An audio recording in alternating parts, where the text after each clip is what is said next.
Wayne Lyman Morse was an American politician and attorney of Oregon, known for his proclivity for opposing his party's leadership, and specifically for his opposition to the Vietnam War on constitutional grounds. Born in Madison, Wisconsin, and educated at the University of Wisconsin and the University of Minnesota Law School, Morse moved to Oregon in 1930 and began teaching at the University of Oregon School of Law.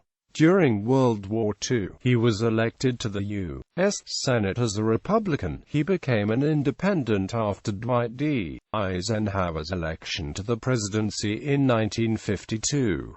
While an independent, he set a record for performing the second-longest one-person filibuster in the history of the Senate. Morse joined the Democratic Party in 1955, and was re-elected twice while a member of that party. Morse made a brief run for the Democratic Party's presidential nomination in 1960. In 1964, only Morse and Ernest Gruening in the U.S. Senate opposed the controversial Gulf of Tonkin Resolution. It authorized the president to take military action in Vietnam without a declaration of war. He continued to speak out against the war in the ensuing years, and lost his 1968 bid for re-election to Bob Packwood, who criticized his strong opposition to the war. Morse made two more bids for re-election to the Senate before his death in 1974. Life before politics. Morse was born on October 20, 1900, in the Madison, Wisconsin, home of his maternal grandparents Myron and Flora White. Morse's parents, Wilbur F. Morse and Jessie Eleanor Morse, farmed a 320-acre plot near Verona, a small community 11 miles west-southwest of Madison. Morse grew up on this farm, where the family raised Devon cattle for beef, Percheron and Hackney horses, dairy cows, hogs, sheep, poultry, and feed crops for the animals. The family eventually included 5 children: Mabel, 7 years older than Morse, twin brothers Harry and Grant, 4 years older, Morse, and Carol, 14 years younger. Encouraged by Jessie, the Morse family held relatively formal nightly discussions about crops, animals, education, religion, and most frequently about politics.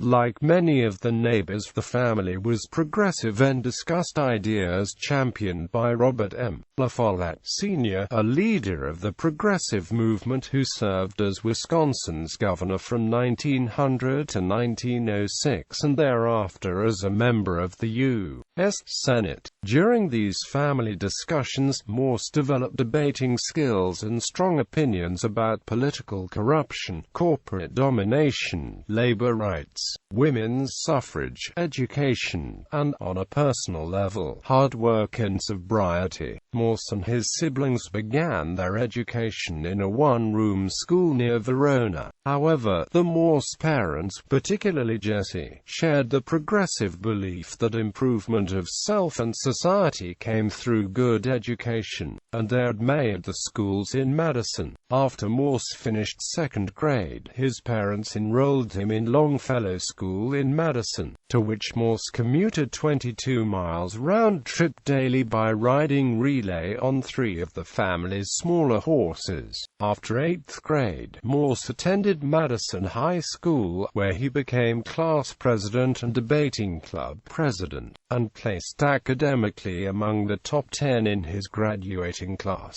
In high school, he developed his relationship with Mildred "Midge" Downey, whom he had known since 3rd grade, and who was class valedictorian and class vice president the same year Morse was president. Morse received his bachelor's degree from the University of Wisconsin-Madison in 1923 and his master's in speech for the same college the next year. He married Downey in the same year. He taught speech at the University of Minnesota Law School, and earned a Bachelor of Laws degree there in 1928.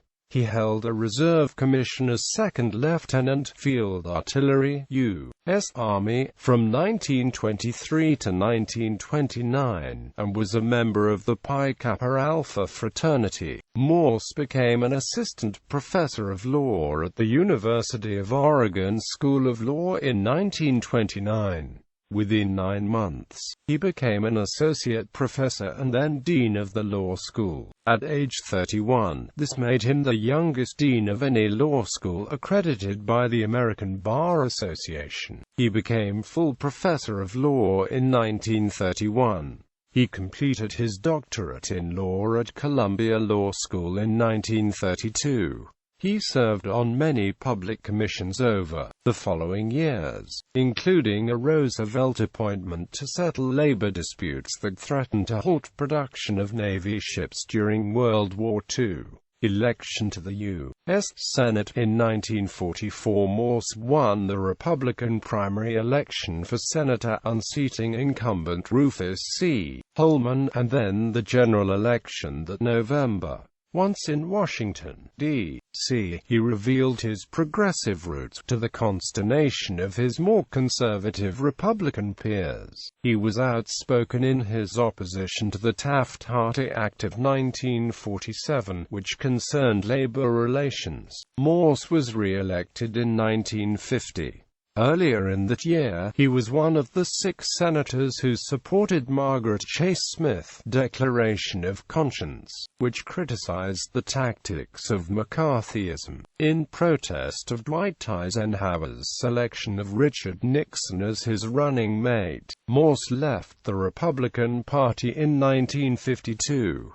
The 1952 election produced an almost evenly divided Senate. Morse brought a folding chair when the session convened, intending to position himself in the aisle between the Democrats and Republicans to underscore his lack of party affiliation. Morse expected to retain certain committee memberships but was denied membership on the Labor Committee and others. He used a parliamentary procedure to force a vote of the entire Senate but lost his bid. Senator Herbert Lyman offered Morse his seat on the Labor Committee, which Morse ultimately accepted. Following Morse's defection, Republicans had a 48-47 majority. The deaths of 9 other senators, and the resignation of another, caused many reversals in control of the Senate during that session. In 1955, Democratic leader Lyndon Johnson persuaded Morse to join the Democratic caucus. Morse was kicked in the head by a horse in 1951.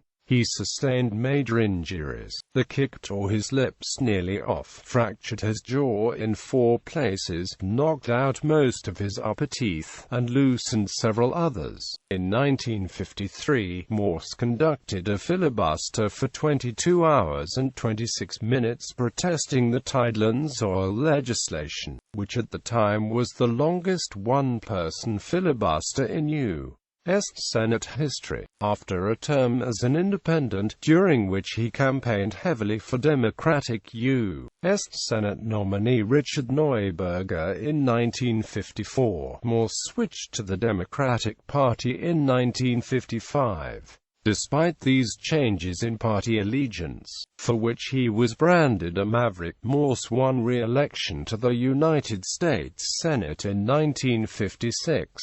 He defeated U.S. Secretary of the Interior and former Governor Douglas McKay in a hotly contested race. Campaign expenditures totaled over $600,000 between the primary and general elections, a very high amount by contemporary standards.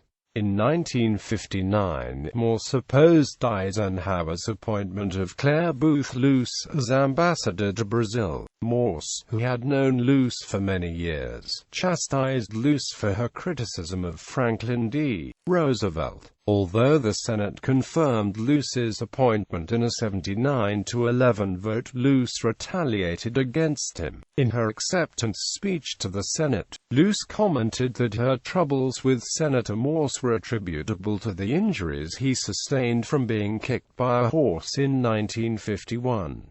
She also remarked that riots in Bolivia might be dealt with by dividing the country up among its neighbors. An immediate backlash against these remarks from Morse and other senators, and Luce's refusal to retract the remark about the horse, led to her resignation just 3 days after her appointment. Feud with Richard Neuberger. Toward the end of the 1950s, Morse's relationship with Richard Neuberger, the junior senator from Oregon, deteriorated and led to much public feuding. The two had known each other since 1931, when Morse was dean of the University of Oregon Law School, and Neuberger was a 19-year-old freshman. Morse befriended Neuberger and often gave him advice, and he used his rhetorical skill to successfully defend Neuberger against charges of academic cheating. After the charges against him were dropped, Neuberger rejected Morse's advice to leave the university and start fresh elsewhere, but instead enrolled in Morse's class in criminal law. Morse gave him a D in the course and, when Neuberger complained, changed the grade to an F. According to Mason Druckmann, one of Morse's biographers, even after the two men had become senators, neither could get past what had happened in 1931.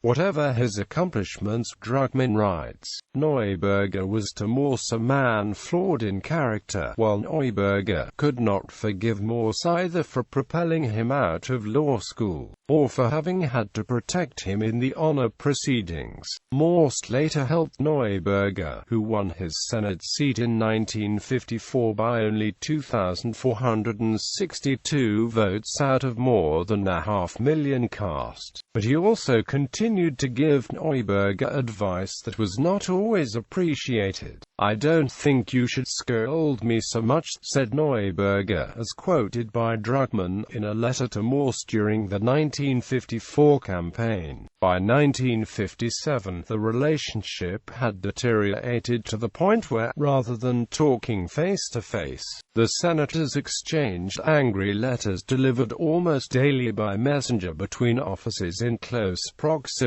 Although the letters were private, the feud quickly became public through letters leaked to the press and comments made to colleagues and other third parties, who often had trouble deciding what the fight was about.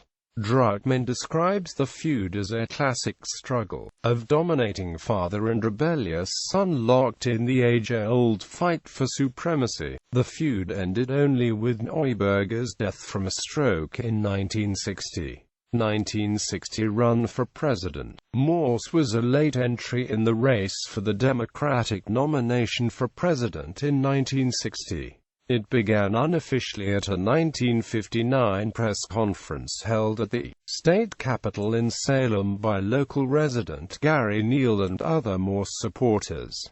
They declared they would put Senator Morse on the ballot by petition. As early as April 1959, Morse told a meeting of the state's Young Democrats that he had no intention of running. The group still voted to advance Senator Morse, after Congresswoman Edith Green introduced him as a favorite son. Gary Neal was persistent and by winter of 1959 was nearing completion of his signature petition to place Morse on the May ballot. Morse soon found himself at a meeting with Neal where they discussed his efforts. Neal said to Morse, "If we don't put your name on the ballot, your enemies will." Quote, "It was clear the elephant in the room with Gary Neal and Wayne Morse was the Oregon Republican Party." Morse shot back about the Oregon Republicans. "I say to the Republican Party, trot out your governor.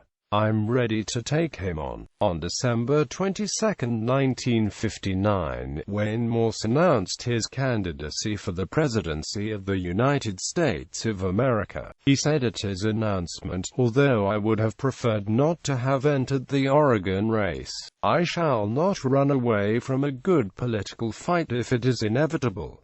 Quote, "The Morse for President Oregon headquarters was located at 353 S.W. Morrison Street, Portland, Oregon 97204. The Morse entry into the presidential race did not sit well with many who had anticipated significant campaigning in Oregon from a large field of candidates. Morse was accused of flip-flopping on whether or not he would run. Morse filed to run in May primaries in the District of Columbia, Maryland, and Oregon, in that order. He had solid connections in all three areas. Oregon was his home and where his wife and family lived. He owned a small farm in Poolesville, Maryland, and had spent 15 years fighting for D.C. home rule, sponsoring legislation for that cause. Kennedy did not enter the D.C. primary. Senator Hubert Humphrey was Morse's main opponent in the D.C. contest, which Humphrey won 7,831 to 5,866. Morse had known when he entered the Maryland contest that he was climbing an extremely steep hill, and had hoped to offset a potential loss with a win in the district. John F. Kennedy was a Catholic, and Maryland was the birthplace of the American Catholic Church. Morse attempted to generate as much media coverage as possible. The New York Times caught wind of the Morse campaign and did their best to follow Morse around. Morse made his liberalism a key issue at every campaign stop.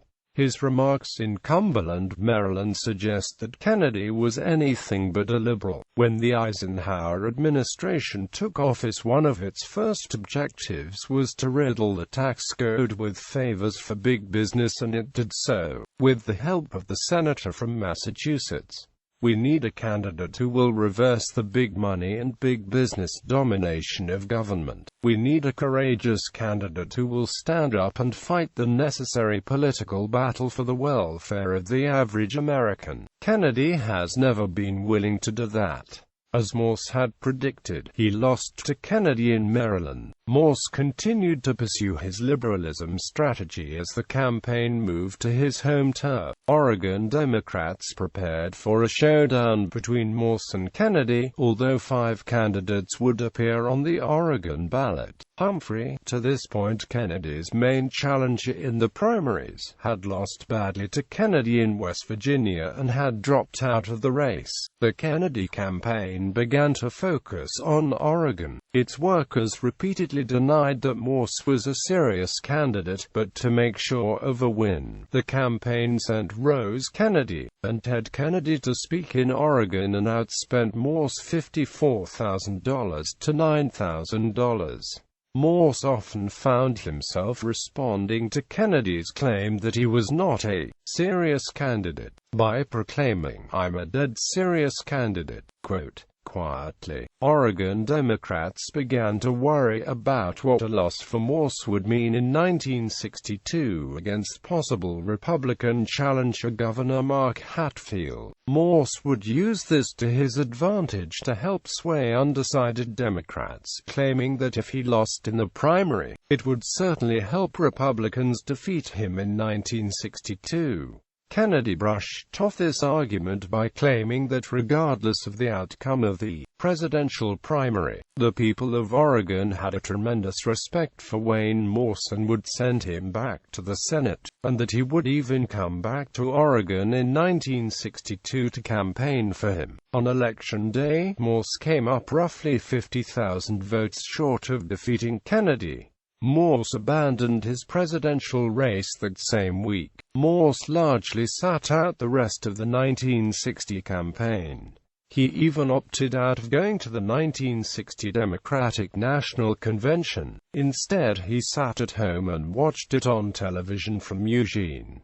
Senate career 1960–68. In 1964, Morse, who had won re-election in 1962, was one of only 2 United States senators to vote against the Gulf of Tonkin Resolution, which authorized an expansion of U.S. involvement in the Vietnam War. His central contention was that the resolution violated Article 1 of the United States Constitution, granting the President the ability to take military action in the absence of a formal declaration of war. During the following years, Morse remained one of the country's most outspoken critics of the war. It was later revealed that the FBI investigated Morse based on his opposition to the war, allegedly at the request of President Johnson in an attempt to find information that could be used politically against Morse. In June 1965, Morse joined Benjamin Spock, Coretta Scott King and others in leading the large anti-war march in New York City. After that, Morse readily joined such protests when he could,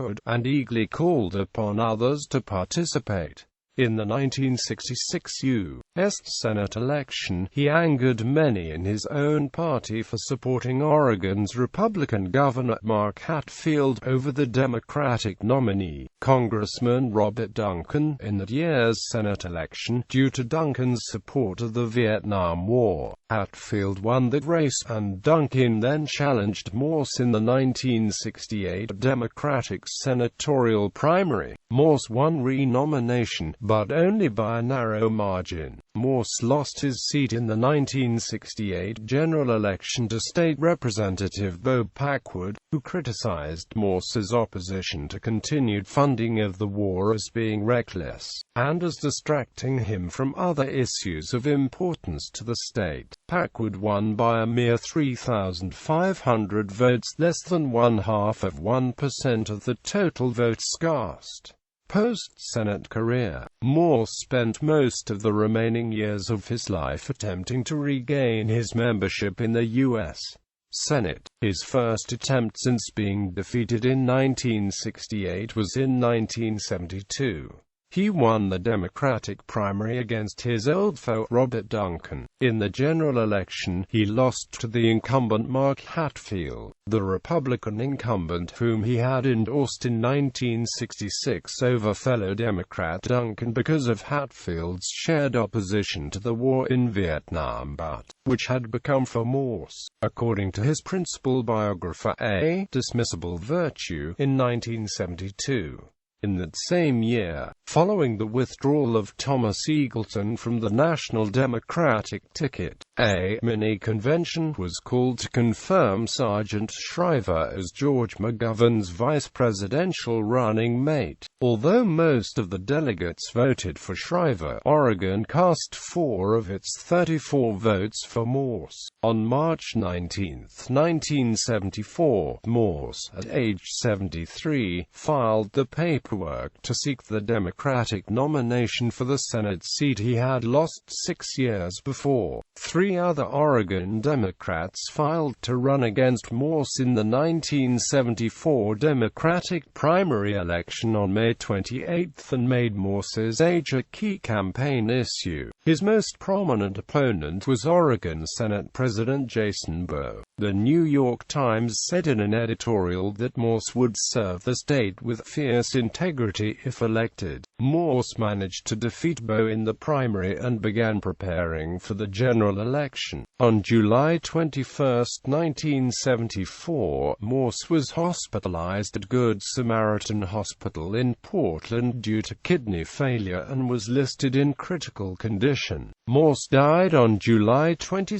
1974, while attempting to keep a busy campaign schedule. An editorial ran in the New York Times stating that death has deprived the United States Senate of a superb public servant. The Oregon Democratic Central Committee met in August and nominated State Senator Betty Roberts to replace Morse as the Democratic nominee in the Senate race. Roberts lost to the incumbent Bob Packwood in the fall. Legacy. Wayne Morse was given a state funeral on July 26, 1974, in the Oregon House of Representatives. His body lay in state in the Capitol Rotunda before the funeral. More than 600 people attended the July 26 funeral service. Former Senator Eugene McCarthy, Governor Tom McCall, Senator Mark Hatfield and Oregon House Speaker Richard Diamond were all in attendance. Pallbearers included Oregon Congressman Al Ullman and 3 candidates for Congress, Democrats Les Aucoin, Jim Weaver, and Morse's old rival, Robert B. Duncan, who was running for a seat seat vacated by Congresswoman Edith Green. When Congressman Aucoin sought to unseat Senator Packwood 18 years later, he adopted Morse's slogan, "Principle above politics." Since 1996, the U.S. Senate seat Morse filled has been held by Ron Wyden, who as a 19-year-old drove Morse in the senator's last campaign. Elected in a special election after Packwood's resignation, Wyden won a full term in 1998 and re-election in 2004 and 2010. In 2006, the Wayne L. Morse U.S. Courthouse opened in downtown Eugene. In addition, he was recognized in the Wayne Morse Commons of the University of Oregon's William W. Knight Law Center. Also housed in the University of Oregon Law Center is the Wayne Morse Center for Law and Politics. The Lane County Courthouse in Eugene renovated and rededicated its adjacent Wayne L. Morse Free Speech Plaza in the spring of 2005, complete with a life-size statue and pavers imprinted with quotations. The Morse family's 27-acre Eugene property and home, Edgewood Farm, is listed on the National Register of Historic Places as the Wayne Morse Farm. The City of Eugene, assisted by a non-profit corporation, operates the historical park formerly known as Morse Ranch. The City of Eugene officially renamed the park Wayne Morse Family Farm in 2008, following a recommendation by the Wayne Morse Historical Park Corporation Board and Morse family members. The new name is more historically accurate. Wayne L. Morse is interred at Rest Haven Memorial Park in Eugene. Electoral history. Works cited: Druckmann, Mason. Wayne Morse, A Political Biography. Portland, Oregon. Oregon Historical Society Press. ISBN 0875952631. Documentary films. The Last Angry Man, the story of America's most controversial senator. Documentary film by Christopher Hauser and Robert Millis. Clip from War Made Easy on YouTube, a 2007 documentary film.